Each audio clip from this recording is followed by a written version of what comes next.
तो यहाँ पर आज का पहला क्वेश्चन है, सिंधु सभ्यता का पत्तन नगर यानी कि बंदरगाह कौन सा था। देखिए जितने भी क्वेश्चन मैं आपके लिए इस वीडियो में लेकर आया हूँ, अगर आपको उनमें से किसी का भी आंसर पता है तो हमें कमेंट बॉक्स में बता सकते हैं। तो इसका सही आंसर ऑप्शन बी हो जाएगा, लोथल। सिंधु सभ्यता का ये पत्तन नगर यानी कि बंदरगाह था। तो आपको ये भी ध्यान रखना है कि आपसे एग्जाम में ये शब्द दे दिया जाए पत्तन नगर, तो इसे ये बंदरगाह बोला जाता है। तो आप इस चीज़ को ध्यान रखिएगा। और ये क्वेश्चन देखिए कई बार एग्जाम में बार बार रिपीट होता रहता है, तो आप इसे जरूर याद रखिएगा। और देखिए अगर हम बात करें लोथल वर्तमान में कहाँ पर है, ये तो गुजरात के अहमदाबाद जिले में स्थित है। तो चलिए अगला क्वेश्चन देखते हैं। क्वेश्चन नंबर 2 है, सिंधु घाटी सभ्यता के लोगों के मकान बने होते थे।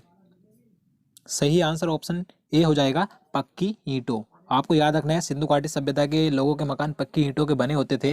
और देखिए ये जो सिंधु घाटी सभ्यता थी, एक सुव्यवस्थित यानी कि एक नगरीय सभ्यता थी। तो आपको ये जरूर याद रखना है कि सिंधु घाटी सभ्यता एक नगरीय सभ्यता थी। तो चलिए अगला क्वेश्चन देखते हैं। सिंधु घाटी सभ्यता का विशाल स्नानागार कहाँ पाया गया था। Right answer option B, Mohenjo-daro में। आपको ये जरूर याद रखना है, कई बार एग्जाम में ये क्वेश्चन पूछा गया है। तो कहाँ पर पाया गया था, मोहनजोदड़ो में पाया गया था विशाल स्नानागार। और देखिए इस स्नानागार का प्रयोग आम जनता के लिए विशेष आयोजनों के लिए किया जाता था। और देखिए मैं आपको मोहनजोदड़ो के बारे में कुछ और पॉइंट बता देता हूँ जो कि एग्जाम में पूछे जाते हैं। मोहनजोदड़ो को मृतकों का टीला कहा जाता है, आपको याद रखना है। और देखिए मोहनजोदड़ो की खोज राखल दास बनर्जी ने 1922 ईस्वी में की थी। तो आपको ये डेट याद रखनी है। और देखिए वर्तमान में मोहनजोदड़ो पाकिस्तान के सिंध प्रांत के लारकाना जिले में सिंधु नदी के किनारे स्थित है। तो आपको ये सभी पॉइंट याद रखने हैं। तो चलिए अगला क्वेश्चन देखते हैं। क्वेश्चन नंबर 4 है, भारत में सबसे पहले खोजा गया शहर कौन सा था। Right answer option A, Harappa. Bharat में खोजा गया सबसे पहला शहर था हड़प्पा, आपको याद रखना है। और देखिए इसकी खोज दयाराम साहनी ने 1921 ईस्वी में की थी। तो आपको ये डेट याद रखनी है। तो चलिए नेक्स्ट क्वेश्चन देखते हैं। मोहनजोदड़ो में सबसे बड़ा भवन कौन सा है। राइट आंसर ऑप्शन बी, अन्नागार। देखिए इससे पहले मैं आपको मोहनजोदड़ो के बारे में एक क्वेश्चन करवा चुका हूँ कि जो विशाल स्नानागार पाया गया था मोहनजोदड़ो में पाया गया था। लेकिन इस क्वेश्चन में पूछा गया है कि मोहनजोदड़ो में सबसे बड़ा भवन कौन सा था। तो आपको याद रखना है अन्नागार।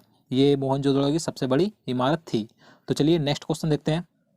क्वेश्चन नंबर 6 है, मानव द्वारा उपयोग की गई पहली धातु कौन सी थी। सही आंसर ऑप्शन सी हो जाएगा, तांबा। आप सभी को पता भी होगा, काफी आसान क्वेश्चन है ये। तो तांबा सबसे पहले उपयोग की गई धातु थी मानव के द्वारा। तो चलिए नेक्स्ट क्वेश्चन देखते हैं। वर्तमान में कालीबंगन या कालीबंगा कहाँ स्थित है। Right answer option D, Rajasthan. आपको याद रखना है कालीबंगा राजस्थान में स्थित है। देखिए ये घग्गर नदी के किनारे स्थित है। और देखिए इसकी खोज 1953 ईस्वी में एक घोष के द्वारा की गई थी। और देखिए यहाँ से एक जुते हुए खेत के साक्ष्य मिले थे। तो आपको ये याद रखना है। तो चलिए अगला क्वेश्चन देखते हैं। क्वेश्चन नंबर 8 है, हड़प्पावासी किस वस्तु के उत्पादन में अग्रणी थे। राइट आंसर ऑप्शन सी, कपास। आपको याद रखना है कपास के उत्पादन में अग्रणी थे हड़प्पावासी। देखिए ये अन्य फसल भी उगाते थे जैसे कि चावल, गेहूं, जौ, तरबूज, मटर आदि। लेकिन जो सबसे ज़्यादा ये फसल का उत्पादन करते थे कपास का करते थे। तो आपको याद रखना है। तो चलिए नेक्स्ट क्वेश्चन देखते हैं। देवी माँ की पूजा किससे संबंधित थी। सही आंसर ऑप्शन ए हो जाएगा, सिंधु घाटी सभ्यता। तो आपको याद रखना है सिंधु घाटी सभ्यता से संबंधित है देवी माँ की पूजा, यानी कि यहाँ के लोग देवी माँ की पूजा करते थे। और देखिए कुछ लोग यहाँ के पशुपति की भी पूजा करते थे, यानी कि शिव की पूजा भी करते थे। तो आपको ये दोनों याद रखने हैं। तो चलिए अगला क्वेश्चन देखते हैं। क्वेश्चन नंबर 10 है, कौन सा सिंधु शहर जो बिना गढ़ यानी कि किला का था। देखिए इस क्वेश्चन में पूछा गया है कि सिंधु घाटी सभ्यता का ऐसा कौन सा शहर था जो बिना किले का था, यानी कि वहां पर किला नहीं था। तो इसका सही आंसर ऑप्शन डी हो जाएगा, चन्हूदड़ो। आपको याद रखना है चन्हूदड़ो ऐसा शहर था जहां पर किले के साक्ष्य नहीं मिले हैं। देखिए इसकी खोज मैं आपको बता दूं 1934 ईस्वी में NG मजूमदार के द्वारा की गई थी। तो आपको ये डेट याद रखनी है, 1934 ईस्वी में। तो चलिए नेक्स्ट क्वेश्चन देखते हैं। क्वेश्चन नंबर 11 है, कांसे की नर्तकी की मूर्ति कहाँ से मिली थी। सही आंसर ऑप्शन ए, मोहनजोदड़ो से। आपको याद रखना है, आपने पढ़ा होगा कांसे की एक जो स्त्री की मूर्ति थी नृत्य करती हुई, तो मोहनजोदड़ो से प्राप्त हुई थी। तो आपको याद रखना है। तो चलिए अगला क्वेश्चन देखते हैं। विश्व की सबसे प्राचीन सभ्यता का क्या नाम है। Right answer option B, Mesopotamia की सभ्यता। देखिए ये विश्व की सबसे प्राचीन सभ्यता है मेसोपोटामिया की सभ्यता। देखिए मेसोपोटामिया का जो शाब्दिक यूनानी अर्थ होता है 2 नदियों के बीच, इसका शाब्दिक अर्थ होता है मेसोपोटामिया का। तो चलिए अगला क्वेश्चन देखते हैं। क्वेश्चन नंबर 13 है, सिंधु घाटी सभ्यता की लिपि क्या थी? राइट आंसर ऑप्शन सी अज्ञात। देखिए आपको याद रखना है, जो सिंधु घाटी सभ्यता से लिपि मिली थी उसका अभी तक पता नहीं चल सका है कि वह किस प्रकार की लिपि थी, तो ये अज्ञात है। तो चलिए अगला क्वेश्चन देखते हैं। वैदिक सभ्यता किस प्रकार की सभ्यता थी? सही आंसर ऑप्शन बी ग्रामीण सभ्यता। देखिए इससे पहले मैं आपको सिंधु घाटी सभ्यता के बारे में बता चुका हूँ कि सिंधु घाटी की सभ्यता नगरीय सभ्यता थी और वैदिक सभ्यता ये ग्रामीण सभ्यता थी। तो ये 2 क्वेश्चन अधिकतर एग्जाम में पूछे जाते हैं, तो आप इन दोनों को याद रखिएगा। देखिए जो वैदिक सभ्यता थी ये आर्यों के द्वारा विकसित की गई ग्रामीण सभ्यता थी, तो आपको ये सभी ध्यान रखना है। तो चलिए अगला क्वेश्चन देखते हैं। क्वेश्चन नंबर 15 है, आर्यों की भाषा क्या थी? Right answer option C Sanskrit. आपको याद रखना है आर्यों की भाषा संस्कृत थी। तो चलिए अगला क्वेश्चन देखते हैं। आर्य भारत में सर्वप्रथम कहाँ आकर बसे थे? सही आंसर ऑप्शन सी सप्त सिंधु क्षेत्र। देखिए यह क्षेत्र आधुनिक पंजाब तथा उसके आसपास का क्षेत्र है, तो आपको याद रखना है आर्य सर्वप्रथम सप्त सिंधु क्षेत्र में आकर बसे थे।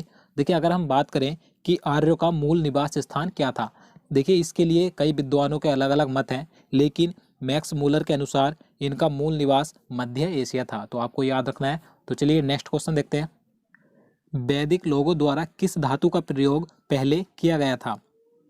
राइट आंसर ऑप्शन डी तांबा। आपको याद रखना है। देखिए इसके बारे में आपको सही से बता देता हूँ। जो वैदिक सभ्यता थी उसे 2 भागों में बांटा गया था, ऋग वैदिक काल और दूसरा उत्तर वैदिक काल। तो ऋग वैदिक काल में आर्य तांबे से परिचित थे, यानी कि वैदिक सभ्यता में के लोगों द्वारा सर्वप्रथम तांबे का प्रयोग किया गया था।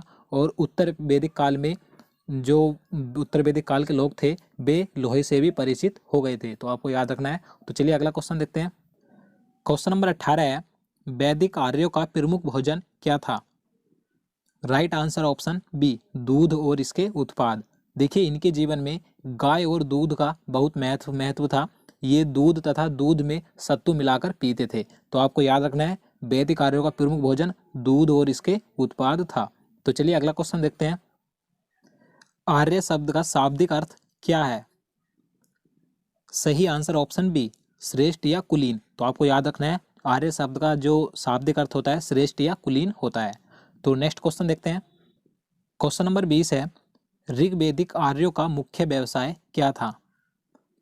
सही आंसर ऑप्शन सी पशुपालन। आपको याद रखना है। देखिए मैं आपको बता चुका हूँ जो वैदिक सभ्यता थी इसे 2 भागों में बांटा गया था, ऋग्वैदिक काल और उत्तर वैदिक काल। तो ऋग्वैदिक काल के जो आर्य थे उनका मुख्य व्यवसाय पशुपालन था। तो चलिए अगला क्वेश्चन देखते हैं। प्रसिद्ध गायत्री मंत्र किससे लिया गया है? Right answer option D Rigveda. देखिए आप सभी को पता भी होगा, ये क्वेश्चन कई बार एग्जाम में पूछा जाता है, तो आप इसे जरूर याद रखिएगा। देखिए ऋग्वेद के 3रे मंडल से लिया गया है और यह सूर्य देवता को समर्पित है गायत्री मंत्र। और देखिए अगर हम बात करें ऋग्वेद में कुल 10 मंडल हैं और 1028 सूक्त हैं, और जो कुल वेदों की संख्या आप सभी को पता होगा 4 है। 4 वेद कौन कौन से हैं? यजुर्वेद, अथर्ववेद, सामवेद और ऋग्वेद, तो आप इन्हें याद रखिएगा। तो चलिए अगला क्वेश्चन देखते हैं। क्वेश्चन नंबर 22 है, सबसे प्राचीनतम वेद कौन सा है? Right answer option D Rigveda. काफी आसान क्वेश्चन है ये।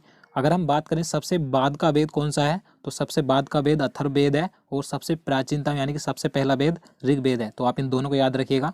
तो चलिए अगला क्वेश्चन देखते हैं। पुराणों में सबसे प्राचीन एवं प्रमाणिक कौन सा पुराण है? सही आंसर ऑप्शन ए मत्स्य पुराण। देखिए इसके बारे में आपको बता देता हूँ। देखिए भारतीय ऐतिहासिक कथाओं का क्रमबद्ध विवरण पुराणों से मिलता है, तो आप समझ गए होंगे। देखिए कुल पुराणों की संख्या 18 है, लेकिन इनमें से सिर्फ 5 ही पुराण ऐसे हैं जिनमें राजाओं की वंशावली पाई जाती है। तो चलिए अगला क्वेश्चन देखते हैं। क्वेश्चन नंबर 24 है, ऋग्वेद का कौन सा मंडल सोम देवता को समर्पित है? सही आंसर ऑप्शन ए हो जाएगा नोवा मंडल। मैं आपको बता चुका हूँ जो ऋग्वेद में कुल मंडल हैं 10 हैं, तो इनमें से जो नोवा मंडल है ये सोम देवता को समर्पित है, तो आप इसे याद रखिए, कई बार एग्जाम में ये भी पूछा जाता है। तो चलिए अगला क्वेश्चन देखते हैं।